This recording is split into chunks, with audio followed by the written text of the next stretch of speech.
pẹ̀lú gbogbo nǹkan tó ń ṣẹlẹ̀ lásìkò yìí pẹ̀lú àwọn ológun wa bí wọ́n ṣe ń wọ̀yá ìjà tí Ọlọ́run dẹ̀ ń fún wọn ṣe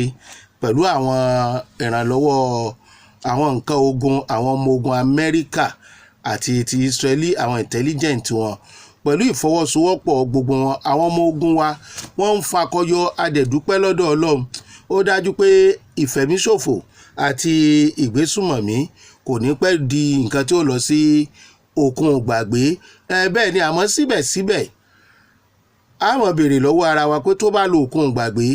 kí ni yóò ṣẹlẹ̀ pẹ̀lú àwọn Fúlàní àti wọn Nàìjíríà àwọn tá a jọ ń gbé tá a pera wa ní ọ̀kan ṣoṣo ṣé wọ́n fọ ẹ̀jẹ̀ ìfẹ̀míṣòfò yẹn wọ́n fọ́ kúrò lára wọn ni àbí wọn ò ní kọ́ lọ́mọ dámù ìyá ẹ̀ gbé Haúsá Fúlàní là ń gbọ́ bí ìrìn àjò yẹn ṣe jẹ́ kò sẹ́ni tó mọ̀ o ṣùgbọ́n a mọ̀ wípé ó ṣùọ̀ pé gbogbo ogun báńdíìtì jínigbé yìí yóò di nǹkan àgbàgbé tó bá rí bẹ́ẹ̀ lóòótọ́ ẹ jẹ́ á máa dúpẹ́ lọ́dọ̀ Ọlọ́run lẹ̀. èyí tí mo mú wá lénìí ǹjẹ́ ẹ mọ̀ wípé ní àgbáyé wọ́n ti sọ wípé àwọn ẹ̀yà Fúlàní ni wọ́n ń jagun terrorist jù àwọn ni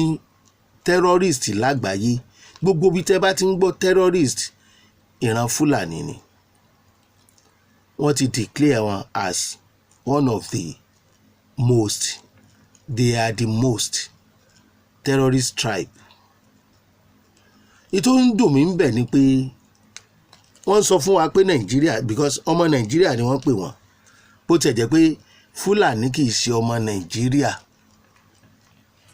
àwọn kan ní ṣáàdì ni wọ́n allegedly mi ò sọ with boldness o ṣùgbọ́n tí wọ́n bá fi mú wọn pa wọ́n pọ̀ mọ́ ìran kan tá a mọ̀ ní ọmọ Nàìjíríà ìyẹn Haúsá tí a fi ní òkè ẹ máa jẹ́ Haúsá Fúlàní ṣé wọn ò nílẹ̀ ni ṣé wọn ò nílùú ni ṣé wọn ò níran ni báwo ló ṣe jẹ́ ẹ má jẹ́ àtúbẹ̀ yẹn wò òṣèlú ló máa explain ni ẹ̀ politics gidigidi.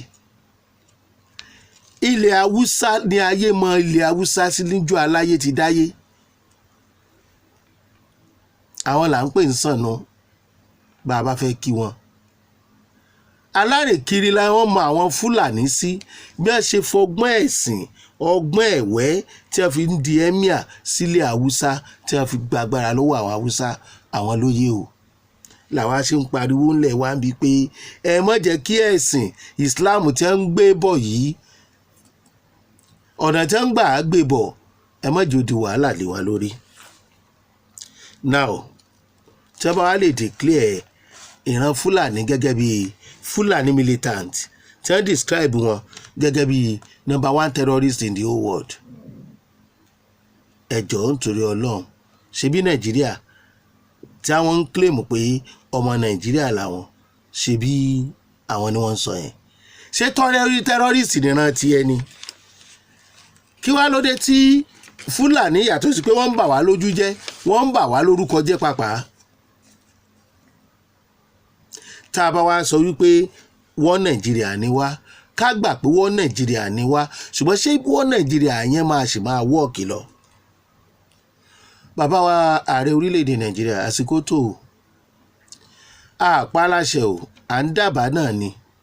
ṣùgbọ́n tó tọ́ ni tó dẹ̀ dá àwọn tó jẹ́ sponsors àwọn people yìí allegedly wọ́n ní wọ́n wà ní òṣèlú àwọn olókọ wọ́n dákọ̀ àwọn gómìnà méjì kan gbà kan Bello Tọ́jú ló sọ ó ní wọ́n wà lára àwọn tó ń sponsor bóyá rọ́ ni o bóyá distraction ni o kò sẹ́ni tó mọ̀ ṣùgbọ́n ẹ̀ wádìí wọn. àsìkò rèé kí ni Màlàmí ń kóbọn ṣe nínú ilé àwọn wo ló ń pín fún ta ló pínbọn fún àwọn Miyetti Allah àti àwọn darandaran yòókù ẹ jẹ́ ká mọ̀ ẹ lo àǹfààní àwọn Israeli intelligence àti USA United States of America tí wọ́n Ọlọ́run rán sí wa lákòókò yìí ìgbà ara là ń búra àwa gbà pé ẹ̀ ní dọwọ́ bo èèyàn kankan lórí mọ́lẹ̀ torí pé ìjọba yín ni wọ́n ń dàrú nígbà Buhari wà ń bẹ̀ torí pé ó ń ṣe tiwọn wọ́n mélòó ẹ wo gbogbo bí àwọn ará Amẹ́ríkà àwọn Israeli mìíràn ṣe dé yìí ẹ̀rù ò bà wọ́n náà o ìta ń sọ yìí sì ṣẹlẹ̀ ní Kaduna lẹ́ni o Sunday on the 25 o 2006 tí wọ́n ń strike káàkiri ìlú Kaduna ká gbà wípé Gàmbàrí pa Fúlàní àbí Fúlàní pa Gàmbàrí kò lẹ́jọ́ nú àmọ́ síbẹ̀ náà bó ṣe ń sá kúrò láwọn ọbẹ̀ yẹn apá ọ̀dọ̀ wa ni wọ́n ń sá wá ká gbà pé wọ́n Nàìjíríà kò sẹ́ni tó lè wọlé wọn orí ilẹ̀ Nàìjíríà ni wọ́n wà ṣùgbọ́n kì í jẹ́ ti bàbá àtọmọ kó mọ̀ làálàá. ẹ má jẹ́ kán bàjọba yín jẹ́ mo sọ mo ní gbogbo ètò tí máa ń ṣe mo ti máa sọ ẹ̀sìn mi repentant Boko Haram àwọn ni wọn ò já ríjà yẹn jà àwọn ni wọ́n ń gbàbọ̀dè wọ́n ń kó wọn sínú ológun wọ́n ń kó wọn sáàrin ìlú spies ni wọ́n traitor ni wọ́n àwọn ni ń tàṣírí ọ̀nà tí ẹ fẹ́ gbà ṣẹ́gun wọn fáwọn yòókù. Buhari ọ̀gá o látàyè Buhari lọ̀rọ̀ genocide ti ń wáyé o tí ò sọ̀rọ̀ o nígbà tí wọ́n lọ pa àwọn èèyàn lọ́wọ́ kí ni Buhari sọ nígbà tí olóògbé late Akérédolú gómìnà ìgbà náà tó fẹ́ dá Àmọ̀tẹ́kùn lẹ̀ òun àti Màlàmí tó wà lẹ́wọ̀n yìí ni wọ́n ṣe ní ọjọ́ frustrate effort ẹ̀ wọn ò jẹ́ ká tẹ̀ tó ń gbà wọn tó fagídí ṣe tán ò lè ní ká má secure lu àwọn ní security number 1 security officer lu ẹ̀ òfin gbà láàyè ni wọ́n ṣe gbà ṣùgbọ́n kó wá béèrè fún ìbọn tó tó ìbọn kàràkàn kó fún àwọn Àmọ̀tẹ́kùn tí kì í ṣe ọ̀daràn àwọn darandaran ní ẹ̀kọ́ bọ̀ fún níbo ni ẹ ti fẹ́ rówó rà màálù mélòó ni wọ́n ń ta èrè sáà ní ẹni màálù a rẹ̀ ń sọ gbogbo ẹ̀yin bàbá wa tẹ̀ ń sin màálù tí wọ́n bá ti rìtáyà tí wọ́n bá ti fi ẹ́ jọba tí wọ́n bá ti fi ẹ́ jẹ baálẹ̀ wọ́n á máa ní kó Fúlàní mọ́ra Fúlàní ayé àtijọ́ ti yàtọ̀ sí Fúlàní ayé òde òní Fúlàní ayé àtijọ́ lọ̀rẹ́ wa tá a jọ ń ṣe àwọn Fúlàní ayé àtijọ́ gan tí wọ́n ti wà láàrin wa ti pẹ́ ń béèrè wọ́n ń bẹ̀rù àwọn Fúlàní ìsìn àwọn Fúlàní ìsìn tó ń jí wọn gbé la fi ń sọ pé sọ́mọ Nàìjíríà ni wọ́n ọ̀dà ńgbà Gúmi wá ń gbèjà wọn ṣó lọ kó àwọn tó ní wọn ń sọmọ Nàìjíríà wá láti bì kan wá mọ̀ báyé wa jẹ́ ń bí ni ṣé kò yẹ ká wádìí yẹn náà ni tí kìíní kan bá ṣẹlẹ̀ o wọn ní àwọn bandit yẹn àwọn they are not our Fulanis nígbà tí wọ́n bá tún mú wọn you cannot kill Fulanis you are killing us you are waging war against northern Islam why Gumi kàn ń gbá wa sọ́tún kàn ń gbá wa sósì ó yẹ kán wádìí lọ́wọ́ Gumi pé ó láwọn Fúlàní yìí ṣe Fúlàní tiwa why tó negotiate pẹ̀lú wọn kí ló dé tó ní wọn ò lè nà ò fọwọ́ kàn wọ́n wọn à lè já wọn pa tiẹ̀ kí ló dé tó sọ bẹ́ẹ̀ ṣẹ́yìn lẹ́lọ́ kó wọn wá láti máa fi gbowó lọ́wọ́ orílẹ̀-èdè Nàìjíríà kẹ́ẹ̀sì gbalẹ̀ gba gbogbo nǹkan ní wọn. àwọn ibi tó yẹ kí ààrẹ ti fura lélẹ̀ ọ̀rọ̀ wà ń bẹ ọ̀rọ̀ dẹ̀ pọ̀ ń bẹ Ọlọ́run gbọ́ ọ̀rọ̀ pọ̀ ń bẹ gan o Gumi Fúlàní wo làwọn àyẹn kí ló dé tó ń gbèjà wọn sọmọ Nàìjíríà ni ẹ tó bá jọmọ Nàìjíríà kí ló dé tó ń gbèjà Fúlàní tó níwọ̀n kì í sọmọ Nàìjíríà ìgbà wo ni ẹ tó padà dọmọ Nàìjíríà kí ni interest ẹ wọn ló ti wà nú ẹ̀jẹ̀ láti kékeré ló ti ń ṣe alákatakítí ló ti ń ṣe radical Islam ní táwọn Yorùbá kan fẹ́ gbà nìyẹn o bàbá wa Bọ́lá Ahmed Tinubu tó bá jẹ́ lóòótọ́ lọ̀rọ̀ tí mo gbọ́ yìí torí mi kì í fẹ́ sọ sọ́ọ̀sì mi ò gbọ́ wọ́n ní ọ̀rọ̀ US military base lórílẹ̀‐èdè Nàìjíríà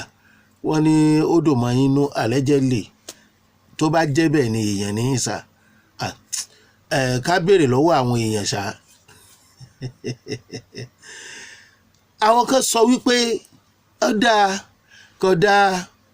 ṣùgbọ́n bàbá wa Ọlọ́run fún yín ṣe kò sí tó burú ń bẹ̀ bitter truth ni bí èrò ọkàn tèmi lèmi ń sọ o mi ò sọ ti gbogbo èèyàn o Trump ó ṣe gbá, Trump ó ṣàwo, yóò kó resources. Ṣé bí kò ní í pa wá, òun náà dẹ̀ ní fẹ́ ṣe bẹ́ẹ̀ torí gbogbo àgbáyé ń wò. Kì í ṣoore lásán. Ẹ mọ̀ pé Trump ò ní wíbẹ̀ kó má ṣe bẹ́ẹ̀, ẹ fẹ́ ẹ kọ̀ ó máa ṣe tó lòun fẹ́ ṣe. Bàbá wa tó bá jẹ́ òótọ́ ni ẹ já béèrè lọ́wọ́ àwọn èèyàn kan fi sí comment section. Ṣùgbọ́n ní tèrò tèmi nìkan, kódà kò yẹ kó jẹ́lẹ̀ Haúsá ló máa wà, ilẹ̀ Yorùbá ló yẹ wà, torí pé tí wọ́n bá ń kógun bọ̀ wọ́n gbèjà wa. Torí àwọn eléyìí bógun bá sinmi tán wá jí ogun dìde padà. Ṣé Trump ọmọ wà ń bẹ̀ lọ títí ni? Tá a bá yìí sọ̀rọ̀ wọ́n Nàìjíríà, tá a tètè mọ nǹkan tá à ń ṣe, tá a bá tiẹ̀ fẹ́ wá wọ́n Nàìjíríà tí ò sí division, tí ò sí restructuring, táwọn eléyìí ń takò yìí, wàhálà ni. Àwọn tí wọ́n ń sọ̀rọ̀ pé tó bá ní military base kò dá o, kò ṣe gbá o, wọ́n máa kó wa lẹ́rú ẹlẹ́ẹ̀kejì ni o. Ṣé ẹrú Fúlàní lọ́wọ́ ayẹ ká jẹ́? Ẹ mọ iye èèyàn tí wọ́n ń jí kó ni. Ẹ lọ wo tó ń ṣẹlẹ̀ sáwọn ọmọ wa ní Libya. Yàtọ̀ fún pé wọ́n ń fẹsẹ̀ ara wọn rìn lọ, àwọn tí ń kó gangan, tí ń kó tí ń dà wọ́n sọ̀hún, tí wọ́n ń tà tán fi ń gbowó allegedly, òwò ẹrú indirectly lọ́wọ́ àwọn ará bíi. Sọ̀rọ̀ resources gangan lọ̀rọ̀ tó kàn wá ń sìn. Tó bá máa kàn wá, ìjọba ló kàn.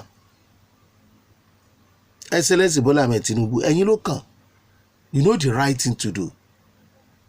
I trust you. When it comes to governance, you are there. But àwọn people yìí ẹ̀rọ dáadáa o. Wọ́n ń sọ fún yín, ẹ má ṣe bẹ́ẹ̀ ni ẹ sọ fún yín pé ẹ má jẹ́ kí Trump tàbí Israel kan wá involve ní ọ̀rọ̀ tó wà ní ẹ̀yà ní ọ̀fẹ́ máa decide fún yín. Thank God pé ẹ̀ tẹ̀lé, ẹ̀yin náà tètè fọwọ́sowọ́pọ̀ pẹ̀lú àwọn tẹ́ ẹ rò, torí pé ẹ jẹ́ mùsùlùmí kẹ́ ẹ gbè lẹ́yìn ibi lọ́lọ́run fi ń bá yín ṣe o. Wọn àròrí kan yín rárá, Ọlọ́run ló ń gbé yín jẹ́rí wọn. Military base or no military base, kí àlàáfíà peace kò ti wà ní ká yé pa àwọn èèyàn bí ẹni pẹran. Èèyàn kan náà ní gbà yàn lẹ̀, èèyàn kan náà ní ó kó yàn lẹ́rú, àwa ò ní ṣẹrú ẹgbẹ́. Restructuring wọ́n ní wọn ò fẹ́ kó ṣeé ṣe. Àwọn yìí náà ni wọ́n ń sọ fún yín wípé bí ẹ bá ti pe Turkey tẹ́ pé Pakistan tẹ́ pé gbá ká wá involve, káwọn yẹn ó lè padà máa wá pa àwọn Kìrìsìtẹ́nì sí. Nǹkan ẹyọkan tí mi ò fẹ́ tà, tínú mi ò dùn sí jésà, bitter truth ni o. Ẹ má sọ fún pé àwọn èèyàn pé kò sí genocide o. Ẹ má sọ o. Ẹrú kan ní búgba ẹrú, ó wà ó dẹ̀ pọ̀. Ni wọn ò kó gbogbo èèyàn, wọn pa gbogbo èèyàn. Yes, right. But in tó pọ̀ jù yẹn la máa generalize. So far tí wọ́n bá ń sọ, tí wọ́n ń sọ̀rọ̀ Sharia, pé òfin yẹn àwọn fẹ́ kó múlẹ̀ ní òfin orílẹ̀-èdè tí constitution law tí ò nítumọ̀ sí wọn mọ́, tí kì í sì ṣe ẹ̀sìn mùsùlùmí nìkan ni gbogbo orílẹ̀-èdè ń ṣe genocide wa. Definitely kí òfin yẹn lè múlẹ̀, kí ẹ̀sìn yẹn ó lè múlẹ̀ gẹ́gẹ́ bí èrò allegedly pé wọ́n fẹ́ islamize orílẹ̀-èdè Nàìjíríà tí ò possible kó lè bá àṣẹ ni wọ́n ṣe ń wipe away àwọn Kìrìsìtẹ́nì. Bẹ́ẹ̀ ni ìkànnì Jugba máa ṣàlẹ̀ tí ń wò wá Ṣeun Agboola lórúkọ tèmi. Ọmọ Yorùbá, ọmọ Yorùbá, ọmọ Yorùbá, ẹ fẹ́ ẹ̀yẹ ẹsẹ̀ yín délé o. Wọn ò mú kékeré o. Àwọn bí tí ẹ ò fura sí ni wọ́n máa sá lọ o. Wọ́n á dẹ̀ operate ń bẹ o. Kílẹ̀ tó pòṣìkà,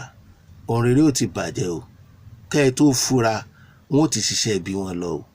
Mo kí yín bẹ́ẹ̀ ṣe ń wò wá.